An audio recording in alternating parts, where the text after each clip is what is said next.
Hello friends, स्वागत है आपका एक और नए इस वीडियो में। दोस्तों, ये वीडियो उन लोगों के लिए है जो नौकरी ना करके कोई बिजनेस करना चाहते हैं और अपना खुद का नाम कमाना चाहते हैं। तो दोस्तों, वीडियो को स्टार्ट करते हैं। और अगर आप हमारे चैनल पर नए हैं तो इस चैनल को सब्सक्राइब कर लीजिएगा और वीडियो को लाइक कर लीजिएगा ताकि वीडियो की आने वाली हर नोटिफिकेशन आप तक पहुँच सके।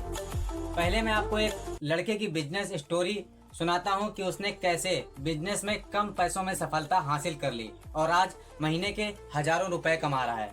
ये वीडियो को लास्ट तक देखिएगा ताकि आपको पूरी जानकारी मिल सके। मेरे गांव में एक राजू नाम का लड़का था जो 12वीं पास कर चुका था। राजू की इतनी हैसियत नहीं थी कि वह आगे की पढ़ाई कर सके, इसलिए राजू के मम्मी पापा ने उसे बाहर कमाने के भेजने के लिए निश्चय किया। राजू पढ़ने में होशियार तो बहुत था, लेकिन वह पैसों की तंगी के कारण नहीं पढ़ सका। इसलिए घर की स्थिति उसके अच्छी नहीं थी कि माँ बाप भी उसे पढ़ा सकें। इसलिए वह दिल्ली चला जाता है। दिल्ली जाने के बाद वह एक कंपनी को ज्वाइन कर लेता है और ज्वाइन करने के बाद वहां पर 14 से 15 हजार रुपए की नौकरी करने लगता है। वह पैसों को इकट्ठा करने में लगा हुआ था, यानी वह चाहता था कि उसके पास पैसे इकट्ठा हो जाएं और वह कुछ पैसे कमाकर अपने गांव चला जाए और वहां पर छोटा मोटा धंधा बिजनेस खोल सके।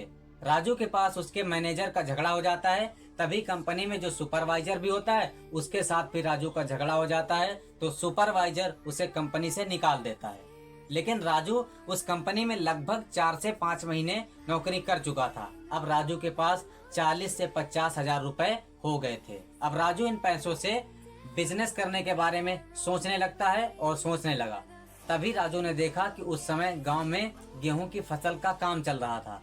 उस समय जैसे गेहूं की बुआई चल रही थी, अब राजू ने पूरा दिमाग लगाया कि किसानों की किस चीज की जरूरत होती है। आप लोग गांव में रहते होंगे और इस चीज को आपको बिल्कुल भी ध्यान में रखना होगा कि आखिरकार गांव में लोग चाहते क्या हैं, यानी उन्हें किस चीज की जरूरत है, वो हमसे क्या खरीद सकते हैं जिससे हमारा बिजनेस और धंधा चल सके। दोस्तों, गेहूं की बुआई के समय सबसे ज्यादा जरूरत किसानों को डीएपी और यूरिया की होती है।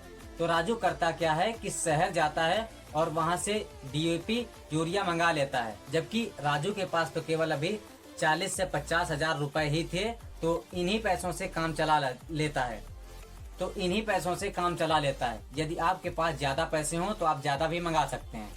अब जैसे ही गांव वालों को ये बात पता चलती है तो राजू के दुकान से ही डीएपी और यूरिया खरीद लेते थे। अब गांव वालों को भी बाहर जाने की जरूरत नहीं पड़ती थी। अब राजू के मन में एक विचार आता है, एक विचार चल रहा था कि किसान तो वैसे भी गरीब होते हैं, इनके पास ज्यादा पैसे तो होते नहीं होंगे, तो वो करते क्या होंगे कि अपना अनाज बाहर जाके बेचते होंगे।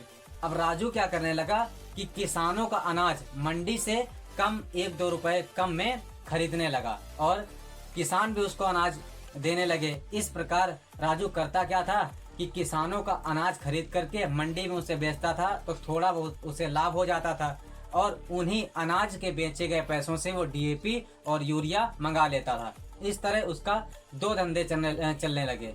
इस तरह उसके 2 बिजनेस चलने लगे। एक उसके गल्ला का बिजनेस चलने लगा और दूसरा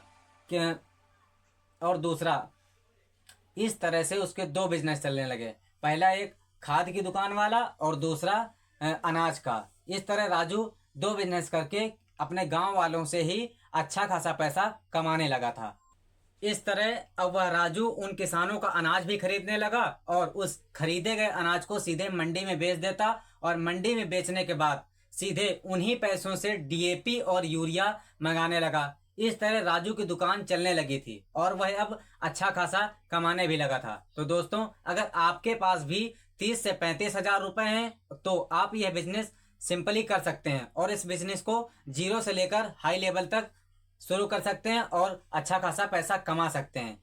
तो दोस्तों, वीडियो कैसा लगा हमारे कमेंट सेक्शन में जरूर बताइएगा। साथ ही हमारे चैनल को सब्सक्राइब जरूर कीजिएगा ताकि आपको आने वाली वीडियो की हर नोटिफिकेशन समय से मिल जाए। तब तक के लिए धन्यवाद। मिलते हैं नेक्स्ट